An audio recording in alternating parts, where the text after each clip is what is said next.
Hello everyone, MKP edu hub में आपका बहुत बहुत स्वागत, अभिनंदन। आज के इस सेशन के अंदर हम शुरू करने वाले हैं chemical bonding and molecular structure के टॉप 5 मोस्ट इंपोर्टेंट PYQ। ये जो 5 PYQ हैं वो हर एग्जाम के अंदर बार बार पूछे जाते हैं, और जब आप इन 5 PYQ को सॉल्व करेंगे तो आपके जो कॉन्सेप्ट हैं वो और भी अच्छे क्लियर होंगे, और जो आप एग्जाम दे रहे हो उस एग्जाम का जो स्कोर है वो भी बूस्ट होगा। तो वीडियो को एंड तक जरूर देखें।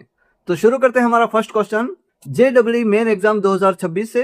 Identify the molecule X with maximum number of lone pair of electron obtained using Lewis dot structure among HNO3, H2SO4, NF3 and O3.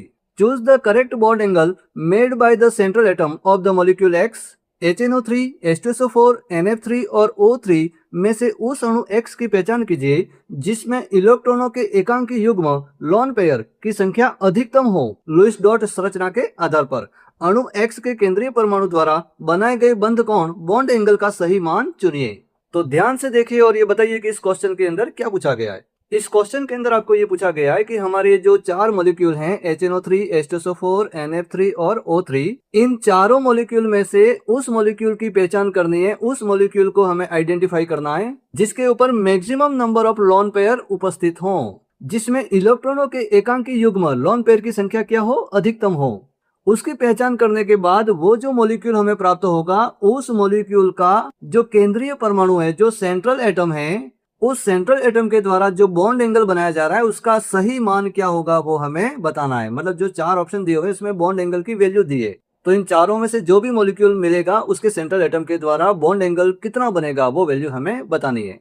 इस सवाल का जवाब आप तभी दे पाओगे जब ये जो चारों मॉलिक्यूल हैं, इन चारों मॉलिक्यूल के जो लुईस डॉट स्ट्रक्चर हैं वो लुईस डॉट स्ट्रक्चर आपको अच्छे से क्लियर हो, और इसी लुईस डॉट संरचना के आधार पर आप ये पहचान कर पाओगे कि इन चारों में से किनके अंदर लोन पेयर की संख्या ज्यादा है, और पहचान करने के बाद उसका जो सेंट्रल एटम है, उसका जो केंद्रीय परमाणु है, उसका बॉन्ड एंगल की पहचान कर पाओगे।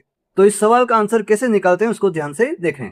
तो ये 4 मॉलिक्यूल, पहला हमारा है NF3, दूसरा है O3, तीसरा हमारा है HNO3 और चौथा हमारा है H2SO4।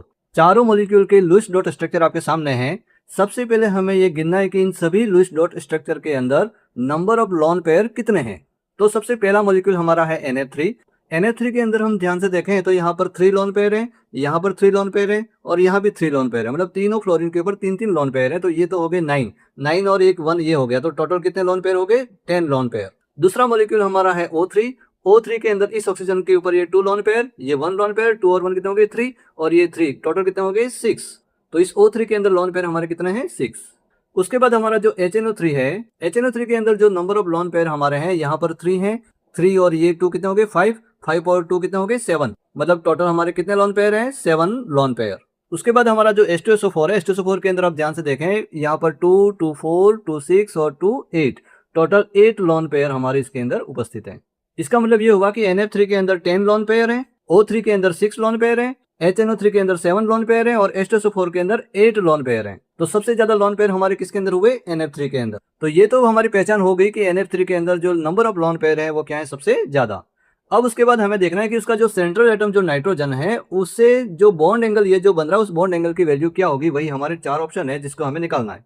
तो यहाँ पर जो NF3 है उस NF3 का जो हाइब्रिडेशन होता है हमारा sp3, और sp3 के अंदर जो शेप हमारा बनता है टेट्राहेड्रल, लेकिन यहाँ पर 1 लोन पेयर होने से इसका जो शेप बन जाता है वो ट्राइगोनल पिरामिडल बन जाता है। sp3 हाइब्रिडेशन के अंदर जो हमारा बॉन्ड एंगल जो होना चाहिए वो होता है हमारा 109 डिग्री और 28 मिनट्स। तो sp3 हाइब्रिडेशन के अकॉर्डिंग उसका बॉन्ड एंगल तो होना चाहिए 109 डिग्री और 28 मिनट, लेकिन यहाँ पर NF3 के अंदर नाइट्रोजन के ऊपर जो लोन पेयर होता है तो ये लोन पेयर और ये बॉन्ड पेयर के बीच में क्या होता है, रिपल्सन। और लोन पेयर और बॉन्ड पेयर के बीच में रिपल्सन होने की वजह से ये जो हमारा बॉन्ड एंगल है उसकी वैल्यू 109 डिग्री से क्या हो जाती है, कम हो जाती है। तो अब ये वैल्यू कितनी कम होती है, तो यहाँ पर एक फैक्टर और काम कर रहा है। यहाँ पर नाइट्रोजन और फ्लोरीन दोनों में से फ्लोरीन की इलेक्ट्रोनेगेटिविटी ज्यादा होने की वजह से ये जो बॉन्ड के इलेक्ट्रॉन है वो फ्लोरीन की तरफ शिफ्ट हो जाते हैं। तो इसका मतलब ये होगा कि नाइट्रोजन से ये तीनों फ्लोरीन के जो हमारे बॉन्ड पेयर है वो नाइट्रोजन से थोड़ा दूर हो जाते हैं। तो दूर होने की वजह से बॉन्ड पेयर के बीच में जो रिपल्सन है वो क्या हो जाएगा, कम हो जाएगा, और लोन पेयर और बॉन्ड पेयर के बीच में रिपल्सन ज्यादा हो जाएगा। तो इसी वजह से ये जो बॉन्ड एंगल जो हमारा नाइट्रोजन का जो है वो हमारा 109 से हो जाता है 102 डिग्री के लगभग। तो हमारा NH3 का जो बॉन्ड एंगल होता है वो हमारा होता है 102 डिग्री, और जो NH3 होता है ना, कौन सा NH3 का जो बॉन्ड एंगल हमारा होता है 107 डिग्री। यहाँ पर एक ऑप्शन के अंदर 107 भी है, लेकिन वो हमारा होता है NH3 का, और 102 हमारा होता है NF3 का। तो यहाँ पर जो NF3 जो है उसके अंदर जो सेंट्रल एटम हमारा नाइट्रोजन है उसका जो बॉन्ड एंगल, यहाँ पर 4 ऑप्शन दिए हैं, तो इसके अंदर हमारा सही आंसर कौन सा है 102। 100 जो 7 है वो हमारा अमोनिया का है, और यहाँ पर तो ये दोनों वैल्यू 120 और 116 दी है, जो हमारी 109 से क्या है, बहुत ही ज्यादा है। 109 से ज्यादा तो होती ही नहीं है, 109 से क्या होती है, कम होती है। तो कम के अंदर ये दो ऑप्शन है, जिसमें 107 तो हमारा होता है NH3 का, और 102 हमारा हो जाएगा NF3 का। तो यहाँ पे ऑप्शन जो थर्ड है वो उसका हो जाएगा सही आंसर। ओके, नेक्स्ट क्वेश्चन हमारा है JEE मेन एग्जाम 2026 से।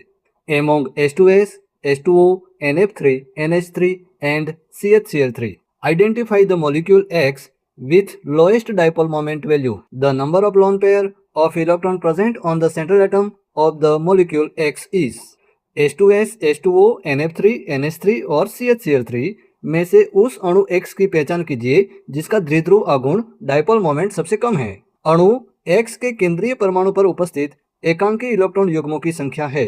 तो ध्यान से देखो इस सवाल के अंदर क्या पूछा गया है। तो इस सवाल के अंदर हमें ये पूछा गया कि हमारे ये जो 5 मॉलिक्यूल हैं H2S, H2O, NF3, NH3 और CHCl3, पांचों में से उस अणु, उस मॉलिक्यूल की हमें पहचान करनी है जिसका लोएस्ट डायपोल मोमेंट है, जिसका द्विध्रुव आघूर्ण क्या है, सबसे कम है, उसकी हमें पहचान करनी है। और पहचान करने के बाद जो मॉलिक्यूल X जो है, अणु जो X है, उस अणु X के केंद्रीय परमाणु पर, केंद्रीय परमाणु मतलब सेंट्रल एटम पर लोन पेयर एकांकी इलेक्ट्रॉन युग्मों की जो नंबर है, जो संख्या है, वो कितनी है, वो हमें बतानी है।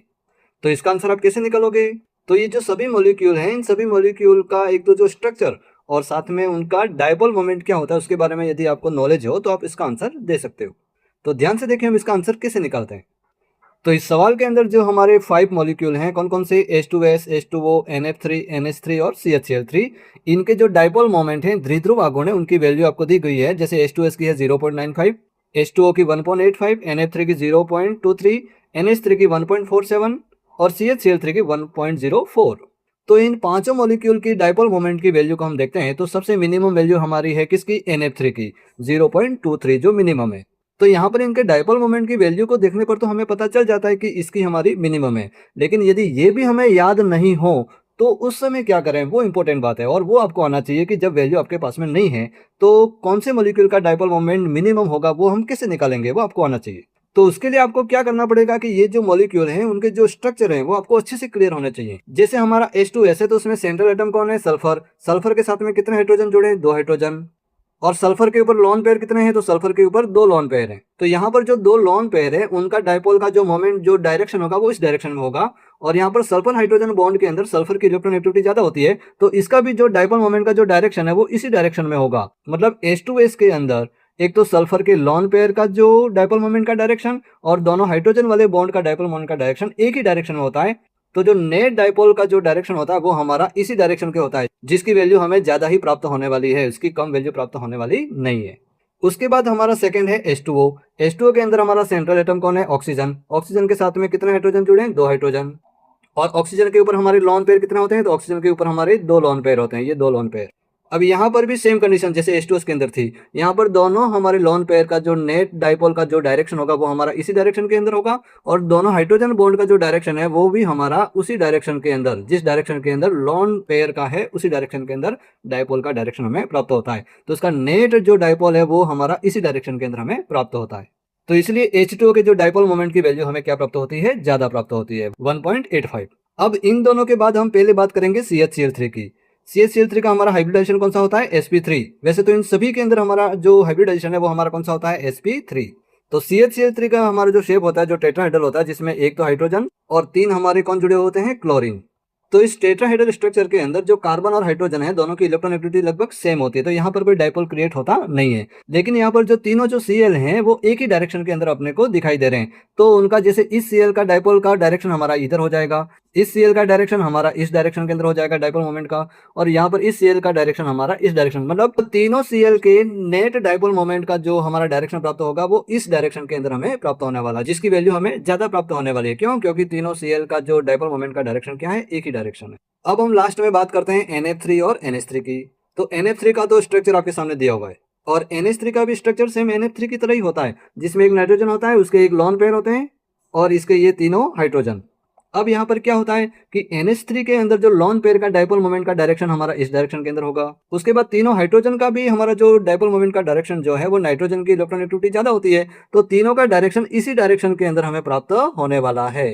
इसका मतलब तीनों हाइड्रोजन का और लॉन पेयर का तीनों का एक ही डायरेक्शन के अंदर डाइपोल मोमेंट क्रिएट हो रहा है, तो NH3 के डाइपोल मोमेंट की वैल्यू क्या हो जाएगी, इस डायरेक्शन में होगी जो सबसे ज्यादा होगी। लेकिन जब NF3 की बात करेंगे तो NF3 के अंदर क्या होगा कि हमारा जो ये लॉन पेयर है, लॉन पेयर के डाइपोल मोमेंट का डायरेक्शन तो इस डायरेक्शन के अंदर होगा, लेकिन यहाँ पर फ्लोरीन की इलेक्ट्रॉननेगेटिविटी नाइट्रोजन से क्या होती है, ज्यादा, तो यहाँ का डाइपोल मोमेंट का डायरेक्शन हमारा इस डायरेक्शन के अंदर हमें प्राप्त होने वाला है। तो क्या होगा उससे कि जो लॉन पेरेंट का डायरेक्शन तो वो इस डायरेक्शन के अंदर है और तीनों फ्लोरीन का डायरेक्शन यहाँ नीचे की ओर है, तो दोनों के नेट डाइपोल का जो वैल्यू हमें प्राप्त होती है वो बहुत ही कम प्राप्त होगी। क्यों? क्योंकि दोनों को आपस में एक दूसरे को क्या कर देंगे, कैंसिल कर देंगे। तो इसलिए हमारा जो NF3 मॉलिक्यूल होता है उसका जो नेट डाइपोल हमें प्राप्त होता है वो मिनिमम प्राप्त होता है 0.23 के आसपास। तो इस तरीके से आप इन पांचों मॉलिक्यूल के जो डाइपोल मोमेंट की वैल्यू है वो बिना वैल्यू के भी आप ये पता कर सकते हो कि यहाँ पर हमारा जो NF3 होता है उसके अंदर डाइपोल मोमेंट का जो डायरेक्शन है वो एक दूसरे के ऑपोजिट होने के कारण उसकी वैल्यू हमें मिनिमम प्राप्त होती है। तो मॉलिक्यूल कौन सा है वो तो हमें पता चल गया, NH3। अब इस मॉलिक्यूल के ऊपर कितने नंबर ऑफ लॉन पेयर हैं, तो इस NH3 के ऊपर जो लॉन पेयर के नंबर है वो हमारे कितना है, एक लॉन पेयर है। तो इस क्वेश्चन का आंसर क्या हो जाएगा, देखिए ध्यान से। तो हमारे the number of lone pair of electron present on the central atom, जो NF3 है उसके सेंट्रल एटम के ऊपर नंबर ऑफ लॉन पेयर हमारे कितने होते हैं, 1। तो यहाँ पर इस क्वेश्चन का आंसर हो जाएगा option number 3। Okay, next question हमारा है JEE मेन एग्जाम 2026 से। The formal charge on the atom marked as 1 to 4 in the Lewis representation of HNO3 molecule respectively are। HNO3 अणु के लुईस संरचना में 1 से 4 तक चिन्हित परमाणुओं पर औपचारिक आवेश फॉर्मल चार्ज क्रमशः क्या है। तो आपके सामने ये HNO3 का जो मॉलिक्यूल है उसका जो लुईस स्ट्रक्चर, लुईस संरचना है ना, लुईस रिप्रेजेंटेशन के अंदर जो हमारे 1 नंबर, 2 नंबर, 3 नंबर और 4 नंबर, चारों नंबरों पर जो एटम है, जैसे 1 नंबर पे ऑक्सीजन है, 2 नंबर पे नाइट्रोजन है, 3 नंबर पे ऑक्सीजन है और 4 नंबर पे वापस ऑक्सीजन है, तो इन चारों पर जो फॉर्मल चार्ज है ना, औपचारिक आवेश क्या होगा वो हमें निकालना है। तो बहुत ही सिंपल है, ध्यान से देखें इसका आंसर कैसे निकालते हैं। किसी भी मॉलिक्यूल का फॉर्मल चार्ज निकालने का फॉर्मूला होता है हमारा वैलेंस इलेक्ट्रॉन। वैलेंस इलेक्ट्रॉन मतलब जो ये एटम होते हैं उनके जो आउटर मोस्ट शेल में जो नंबर ऑफ इलेक्ट्रॉन होते हैं वो हमारे कहलाते हैं वैलेंस इलेक्ट्रॉन, संयोजी electron, minus non bonding electron. Non bonding electron मतलब ऐसे इलेक्ट्रॉन जो किसी बॉन्ड के फॉर्मेशन के अंदर पार्टिसिपेट नहीं करते हैं, जैसे ये जो लॉन पेयर होते हैं वो हमारे क्या कहलाते हैं, non bonding electron, minus 1/2 bonding electron. Bonding electron मतलब जो बॉन्ड के फॉर्मेशन के अंदर पार्टिसिपेट कर रहे हैं, जैसे ये सिंगल बॉन्ड, डबल बॉन्ड जो बन रहे हैं वो हमारे बॉन्डिंग इलेक्ट्रॉन है और उसका क्या करना है, हाफ करना है।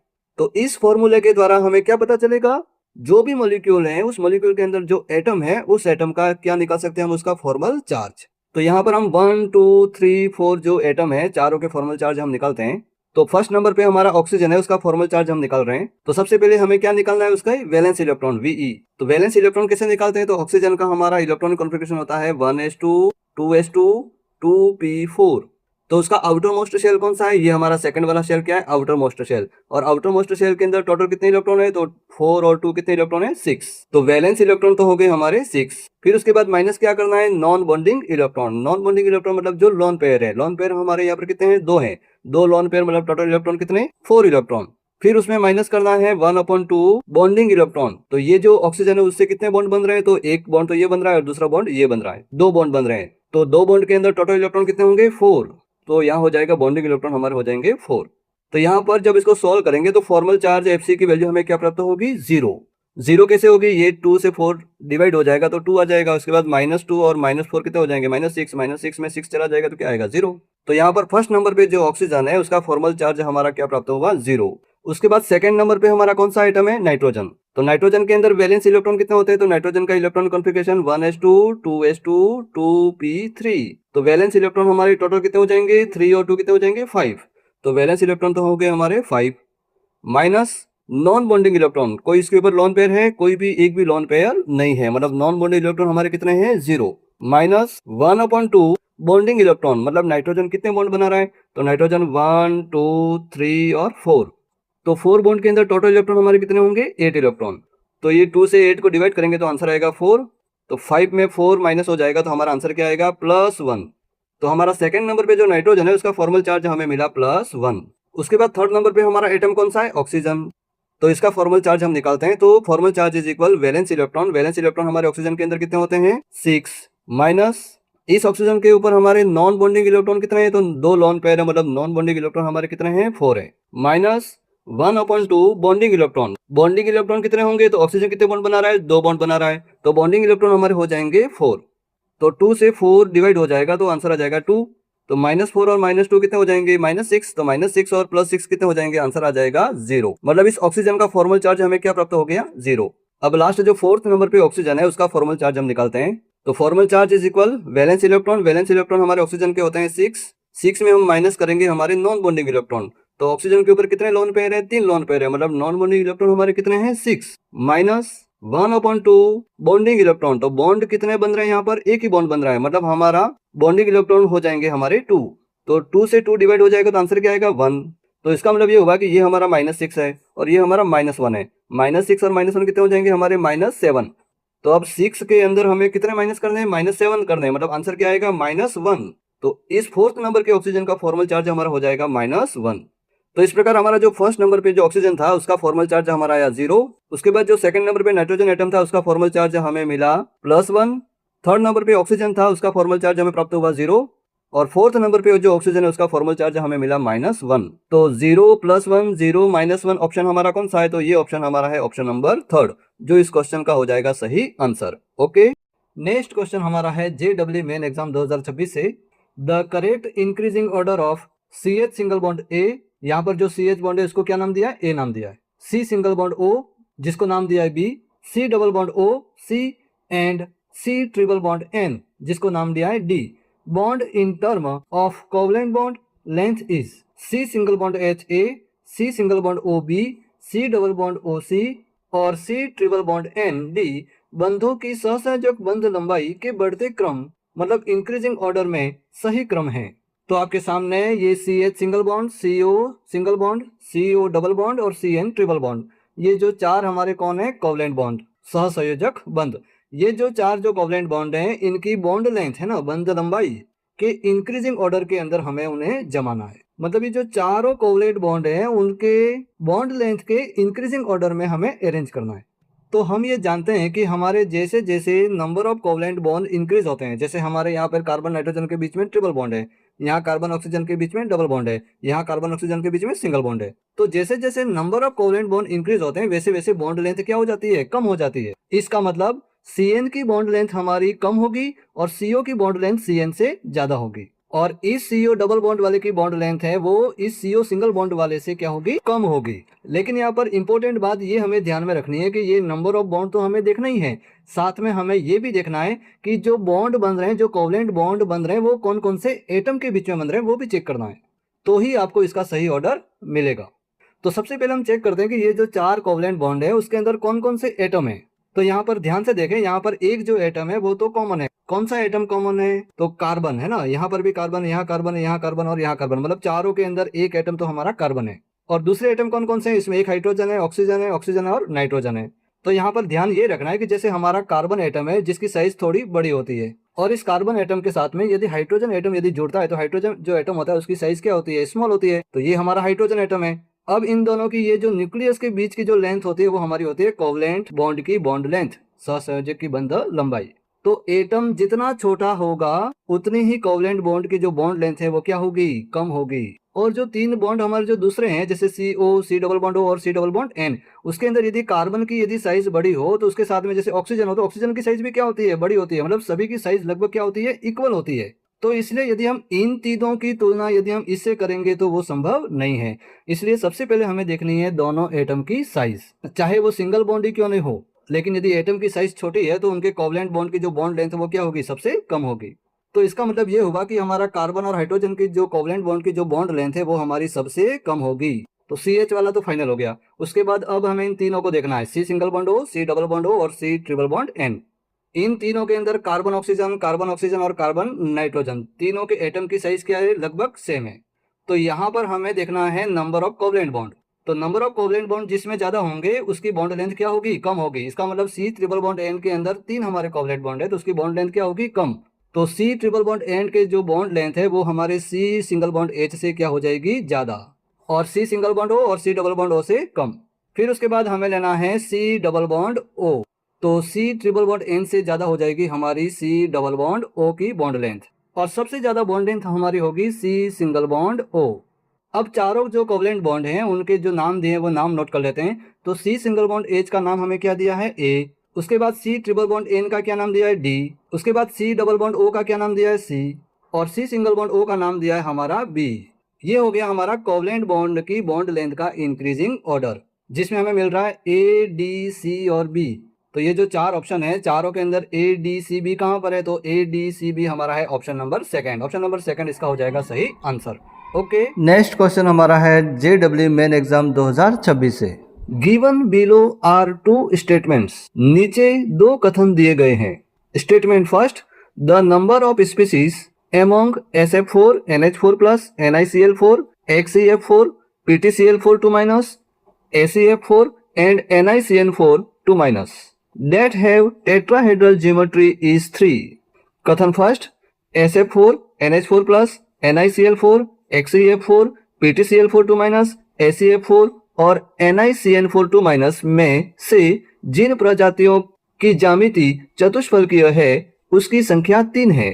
मतलब इस स्टेटमेंट के अंदर हमें ये चेक करना है कि ये जो जितने भी मॉलिक्यूल हैं उनमें से टेट्राहेड्रल ज्योमेट्री चतुष्फलकीय संरचना वाले हमारे स्ट्रक्चर 3 हैं या नहीं है। उसके बाद statement second, in the set NO2, BeH2, BF3, AlCl3 all the molecule have incomplete octet around central atom। कथन सेकंड, समूह NO2, BeH2, BF3, AlCl3 में सभी अणुओं में केंद्रीय परमाणु के चारों ओर अपूर्ण अष्टक इनकम्प्लीट ऑक्टेट होता है। मतलब हमें ये चेक करना है कि ये जो सेट है, ये जो चार मॉलिक्यूल का जो सेट है, इन चारों मॉलिक्यूल का जो सेंट्रल एटम है, केंद्रीय परमाणु जो है, उसका जो ऑक्टेट है वो इनकम्प्लीट है या नहीं। यदि इनकम्प्लीट है तो ये जो कथन है, जो स्टेटमेंट है वो हमारा सही है। यदि चारों में से किसी भी एक का यदि हमारा कंप्लीट मिल गया तो हमारा कथन क्या हो जाएगा, गलत। और यदि चारों में यदि हमें इनकम्प्लीट मिला तो हमारा कथन क्या हो जाएगा, सही। तो उसे चेक करना है, और दोनों कथनों को चेक करने के बाद हमारा जो विकल्प है, कौन सा कथन सही है कौन सा गलत है, उसका आंसर हमें देना है। तो दोनों स्टेटमेंट जो है उसको क्लियर करते हैं। तो स्टेटमेंट फर्स्ट के अंदर हम ये चेक करते हैं कि ये जो मॉलिक्यूल है उसमें से टेट्राहेड्रल वाले कौन कौन से हैं। तो सबसे पहला हमारा है SF4। तो SF4 का हमारा हाइब्रिडाइजेशन होता है sp3d। तो sp3d हाइब्रिडाइजेशन के अकॉर्डिंग उसका जो शेप होना चाहिए ट्राइगोनल बाइपिरामिडल, लेकिन यहाँ पर SF4 के अंदर वन लोन पेयर होता है, एक लोन पेयर होता है। इसी कारण VSEPR थ्योरी के अकॉर्डिंग इसका जो स्ट्रक्चर हो जाता है वो हमारा हो जाता है सीसा, जिसको हिंदी में कहते हैं ढेकुली संरचना। मतलब ये हमारा टेट्राहेड्रल नहीं है। सेकेंड हमारा है NH4+। NH4+ का हाइब्रिडेशन हमारा होता है sp3, और जब हाइब्रिडेशन हमारा sp3 होता है तो उसका हमारा शेप होता है टेट्राहेड्रल, चतुष्फलकीय। तो NH4+ हमारा टेट्राहेड्रल होता है। उसके बाद हमारा है NiCl4। तो NiCl4 का भी जो हाइब्रिडेशन होता है वो हमारा होता है sp3, और यदि हाइब्रिडेशन हमारा sp3 है तो इसका भी शेप हमारा होता है टेट्राहेड्रल, चतुष्फलकीय। उसके बाद हमारा है XeF4। XeF4 का हाइब्रिडेशन होता है हमारा sp3d2। तो sp3d2 के अकॉर्डिंग उसका जो स्ट्रक्चर होना चाहिए वो हमारा होना चाहिए ऑक्टाहेड्रल, लेकिन XeF4 के अंदर हमारे होते हैं दो लोन पेयर। इसकी वजह से इसका जो ओरिजिनल स्ट्रक्चर VSEPR के अकॉर्डिंग उसका स्ट्रक्चर होता है स्क्वायर प्लेनर। तो XeF4 के अंदर हमारी टेट्राहेड्रल ज्योमेट्री नहीं होती है। उसके बाद हमारा है PtCl4 2-। तो यहाँ पर PtCl4 2- के अंदर हमारा हाइब्रिडाइजेशन होता है DsP2, और DsP2 का जो शेप होता है वो हमारा होता है स्क्वायर प्लेनर। मतलब इसमें भी टेट्राहेड्रल ज्योमेट्री नहीं होती है। उसके बाद हमारा नेक्स्ट है SeF4। तो जिस प्रकार SF4 के अंदर उसका हाइब्रिडेशन हमारा होता है sp3d, उसी प्रकार SeF4 के अंदर भी हाइब्रिडेशन हमारा होता है sp3d। तो उसका ओरिजिनल स्ट्रक्चर हमारा होना चाहिए ट्राइगोनल बाइपिरामिडल, लेकिन इसमें एक लोन पेयर होता है, तो लोन पेयर होने की वजह से उसका शेप हो जाता है हमारा सीसा। मतलब इसमें भी टेट्राहेड्रल शेप नहीं होता है। और लास्ट हमारा है NiCN4 2-। NiCN4 2- के अंदर हमारा हाइब्रिडेशन होता है DsP2, और DsP2 वाले के अंदर शेप होता है स्क्वायर प्लेनर। तो इसमें भी टेट्राहेड्रल ज्योमेट्री नहीं होती है। तो हमें ये पता चल गया कि हमारा NH4 प्लस और NiCl4 दोनों के अंदर ही टेट्राहेड्रल ज्योमेट्री होती है, बाकी किसी के अंदर टेट्राहेड्रल ज्योमेट्री नहीं होती है। और यहाँ पर स्टेटमेंट के अंदर क्या कहा गया है कि हमारे उनकी जो संख्या कितनी होनी चाहिए, 3 होनी चाहिए, कि मतलब 3 टेट्राहेड्रल हैं। तो क्या ये सही है? तो ये हमारा सही नहीं है। सेकेंड वाले स्टेटमेंट को चेक करते हैं कि इसके अंदर ये जो 4 का सेट है, चारों के अंदर हमारा इनकम्प्लीट ऑक्टेट, अपूर्ण अष्टक होना चाहिए। तो इनकम्प्लीट ऑक्टेट मतलब अपूर्ण अष्टक क्या होता है कि इसका जो सेंट्रल एटम जो होता है, जैसे NO2 के अंदर हमारा सेंट्रल एटम कौन है? नाइट्रोजन। BH2 के अंदर सेंट्रल एटम कौन है? Be। BF3 के अंदर सेंट्रल एटम कौन है? हमारा बोरॉन।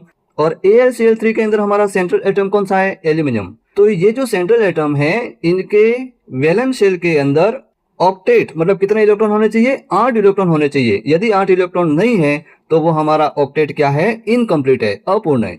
तो चारों के अंदर हम ये चेक करते हैं कि इनके वैलेंस शेल के अंदर कितने इलेक्ट्रॉन है। NO2 के अंदर जो नाइट्रोजन जो सेंट्रल एटम होता है, उसके वैलेंस शेल के अंदर इलेक्ट्रॉन होते हैं 7, मतलब 8 इलेक्ट्रॉन होते नहीं है, मतलब इसका ऑक्टेट क्या है? इनकम्प्लीट है। दूसरा हमारा है BeH2। तो BeH2 के अंदर जो बेरिलियम जो है, वो बेरिलियम हमारा कितना हाइड्रोजन के साथ में जुड़ा है? 2 हाइड्रोजन के साथ में, और कोई लोन पेयर इसके ऊपर नहीं है। तो इसके वैलेंस शेल में कितने इलेक्ट्रॉन हो जाएंगे? तो 2 तो ये रहे और 2 ये रहे, टोटल कितने इलेक्ट्रॉन हो जाएंगे? 4 इलेक्ट्रॉन। 8 इलेक्ट्रॉन हमारे नहीं है, मतलब इनकम्प्लीट ऑक्टेट है। उसके बाद हमारा जो BF3 है, जिसमें बोरॉन हमारा सेंट्रल एटम है, जिसके साथ में कितने फ्लोरीन जुड़े हैं? 3 फ्लोरीन जुड़े हैं। तो इसके वैलेंस शेल में हमारे इलेक्ट्रॉन कितने हैं? तो 2, 2, 4 और 2, 6, टोटल 6 इलेक्ट्रॉन है। 8 इलेक्ट्रॉन हमारे नहीं है, मतलब यहाँ पर भी ऑक्टेट इनकम्प्लीट है।